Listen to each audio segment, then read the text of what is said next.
Welcome back to the Uncensored Voice. This is Randolph Macias, your host, and I just want to let you know I really appreciate you guys listening and watching and keeping up with what's going on with the channel. I haven't been on for about a month now, well, at least since October 2nd.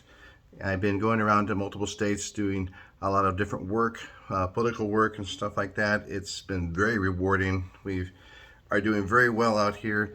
And it's amazing because I get to see parts of the United States that I've never seen before. And it's really exciting to see how, as Americans, we're all so different, but yet we're all the same.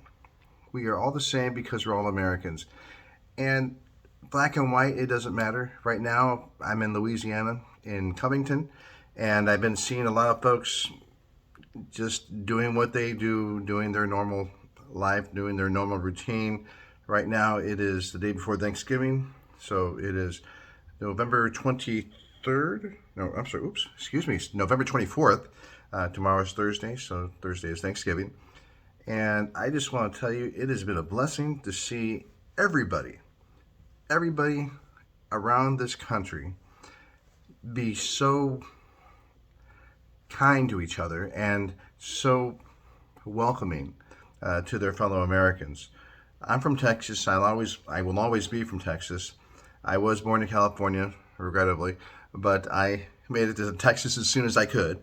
And I just wanted to be able to see how should I say it? I'd like to see the cohesion, and I like to see what brings us together as Americans. We got the First Amendment, we got the Second Amendment, we got, of course, the entire Bill of Rights. Unfortunately, we got Joe Biden. But you know what? He is just a temporary side footnote, and he is not an American by any means, by any way, shape, or form at all. And I'm glad to see that as far as current news goes, Kyle Rittenhouse was found not guilty on all counts. On the other case, I forget the case about the black kid and the three white guys who shot dead a black kid that was jogging. I don't know the details of the case in its totality, but I do know that things have to be thoroughly looked at, and juries have to be untainted and not depend on the mainstream media for their news. As far as the Kyle Rittenhouse case goes, MSNBC was banned from the courtroom because, well, it is the judge's call, it is his courtroom, but maybe they were just spitting out some really fake and hateful news. It seems that whenever there is black on black crime, nobody ever talks about it, nobody really cares. When there's white on black crime, or white on black anything, that, maybe a black person gets shot by any person that's white. For example, the stand your ground law in Florida, the guy with the hood, his name was Trayvon Martin. Obama had said, if I had a son, he would look like Trayvon. And then when I was working on the San Antonio Riverwalk during that time, there were people dressed in those hoodies, having the t-shirt on, had Trayvon Martin's image on it. The guy was not a spitting image of a contributor to society. But anyway, the person that had shot Trayvon Martin and shot him dead was George Zimmerman. Now, he was Peruvian, I believe, but the media wanted to put the word white into that narrative, so they called him a white Hispanic. Now, I'd have to do some further research to find out who dubbed that, but I guess it doesn't really matter because the mainstream media always thinks the same. But he was a white Hispanic, not a dark Hispanic, not a medium brown Hispanic, but a white Hispanic. I don't know what that makes me. I'm just an American. I bleed red, white, and blue, and I will until the day I die. And I will be in Texas until the day I die. I will be a Texan until the day I die. But all that being said, he was found not guilty. Now, the guy's had problems since then, and it doesn't fit the media's narrative anymore because they're focusing on different things like Kyle Rittenhouse and I think his name was Marbury, the black kid that got shot and killed supposedly in self-defense, and there was a lot of variables involved about who was doing self-defense against whom, and so that case has already been decided. I'm sure they're going to appeal it and see if it has any credibility. But Kyle Rittenhouse is a free man, and he is going to sue the hell out of those who defamed him, most notably Jen Psaki, Joe Biden. Let's go, Brandon. Okay, and when you have the so-called president of the United States calling you a white supremacist, and then you're found not guilty when you are presumed innocent until proven guilty in a court of law in this country, he is not an American. He is an anti-American. Joe Biden is an anti-American. He is full of shit. He is a piece of shit. I don't like him. I would not miss him if he left this world. But that being said, I have to say, with all due respect to the office of the presidency of the United States, I don't like the man. I really don't like the man. I could say I hate the man. Maybe I do. And, maybe God forgive me for saying I hate anybody. But I hate Joe Biden. But I can tell you this much definitively. I do respect the office of the presidency of the United States, because Joe Biden is a disgrace to that office, and that is a very high office, and to abuse it the way he has, treating Americans like crap, letting illegals in through our Texas borders, giving them food, clothing, whatever they need, buses, bust into the Biden detention camps. They get full-scale trucks of potable water. They throw parties at night in the Biden detention camps at night. They get really loud. This has been reported to me by a resident there in Midland, Texas, who lived just across the fence from the Cotton Logistics Company.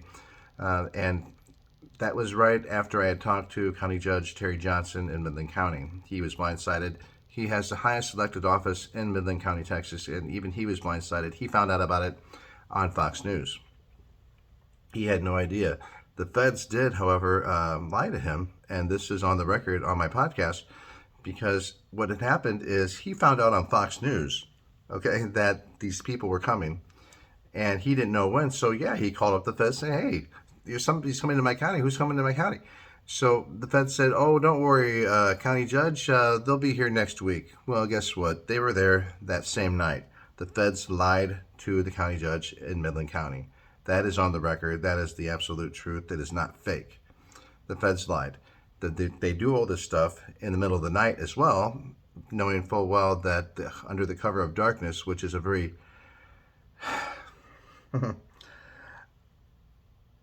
uncourageous way and very cowardly for your government to do things in the middle of the night, to move around illegals and salt and pepper them all over my country.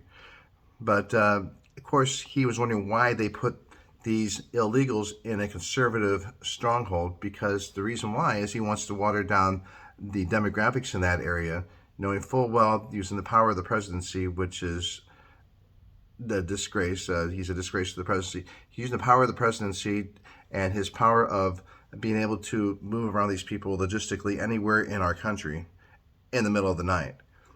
We're not stupid. We know what's going on.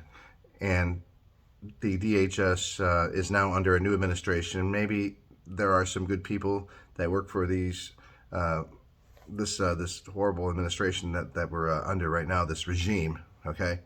But the experience I had with them was not too good. I mean, they didn't really talk to me. They tried to avoid conversation and eye contact with me at all, as nearly as they could, but they did run my name, and they ran my car, and they ran everything, because I was taking pictures and videos of the illegals being bussed in, and then the people taking them out. I was on a public road. I was across the street. I could have been right there where the fence post was, but I didn't want to press my luck because I didn't have any witnesses, and supposedly I might have tripped into that area and I could have gotten arrested, and life would have been hell for me. I will never be afraid of my federal government because I didn't do anything wrong. But I do have the right to document everything that happens that affects how our tax dollars are being spent. And I think what I did was a service to my fellow patriots and to my fellow Americans to get the truth out, because the mainstream media will not ever talk about this, ever. So it is what it is. But getting back to current events, I just want to say I really appreciate your viewership and I really appreciate your listenership. And I'm going to get back on those videos as soon as I get back to San Antonio. But unfortunately, all my equipment is back at home. But what I'm doing out in multiple states here in the United States is furthering our cause for conservatism and engaging with my fellow Americans, finding out how they think, why they think, how they're going to vote, what they're going to vote on, and encouraging them to vote in certain races. And in one case, we were involved in the election of Glenn Youngkin, and that was a big thing for Virginia. I'm like, wow, all these people I interviewed for the city of San Antonio City Council races and Proposition A and Proposition B. We barely won on Proposition B. We lost Proposition A. We lost all of our city council races with the exception of Clayton Perry. Now, Clayton Perry was the incumbent, and luckily he kept his seat. I fully support him. I did ask him for his support with Patrick Von Dolen, but his answer to me was, I do not endorse people in his capacity as city council. So I respected that, but I think maybe secretly he is okay with it, and probably would have welcomed Patrick Von Dolen to District 9, but now we have John Courage, which is, I hate to say it, but I think he's a communist, and I think that District 2 is all screwed up, and that's a big Black Lives Matter stronghold in my town. And once I get back to San Antonio and re-engage with my own community, after a period of time of dealing with stuff going on around the country, for which I'm very grateful to have been a part of this huge ass project, to where we just keep on winning. I love to win. It's a great thing. And I'm just so grateful to God. I'm grateful that my travels have been safe. I'm grateful that I've been able to just talk to Americans from all around our country, all around our beautiful big country, to see how they think. Because once again, we're all different, but we're all the same. And I can tell you with certainty that a majority of people that I've talked to and engaged with, they love their country, they love their guns, and they love their God. I promise you this. I see American flags up in every neighborhood I go to, and I don't see the hate that the media is purporting to show people that maybe there's one way and that's it. It's not that way everywhere. I promise you that. There's more patriotism in this country, at least in the different states that I've been, than you could possibly imagine. We are doing fine. We, the people, we love our country, and we love our guns, and we love our God. But I can tell you, the Second Amendment is alive and well. The First Amendment is alive and well. By virtue of me just doing this podcast, I feel like, thank God I can get the word out, even though YouTube is probably not too happy with some of the conservative content out there that is probably much more engaging than mine. But I just want to say I really appreciate you guys listening and watching and stuff like that. And I'm going to get back to some of those good old videos that I made. And I'm going to put together maybe a montage of all the states I've been in. I've taken hundreds of pictures, hundreds of videos. The only thing I haven't been able to do is interview people like I'd like to, because there's just simply no time. But when I come back to all these areas, and I am going to revisit all these areas, this time it's going to be on only my time. But I'm going to take time out to document as nearly as possible the beauty of this country and everything that we hold dear. I want to bring it to light. I want you guys to see everything that this country means to me. It just means so much to me. I visited Virginia. I visited the entire west coast of Florida. A couple of years prior, I visited Panama City Beach, and now I'm in Covington, Louisiana, which is just north of the Pontchartrain River. And I don't know where I'm going to go to next, but hopefully I'll be back before Christmas. I'm pretty sure I will be. And I'll get back behind my desktop computer and make some video magic. I'm just starting to get good at it, and then I took off and haven't been back in about a month and a half. But I want to tell you guys, I love you guys very much. I really appreciate you listening. We're going to do some interviews when I get back to San Antonio with some local officials, some precinct chairmen, some candidates for office and stuff like that. I miss you guys very much. And for those of you in San Antonio, of course, I miss all of you all who are watching from anywhere else in the world or anywhere else in the United States as well. But San Antonio is my home, and I miss you guys a lot. I just want to say happy Thanksgiving to you. God bless you. And hopefully I'll make another video here and give you an update as to what's going on.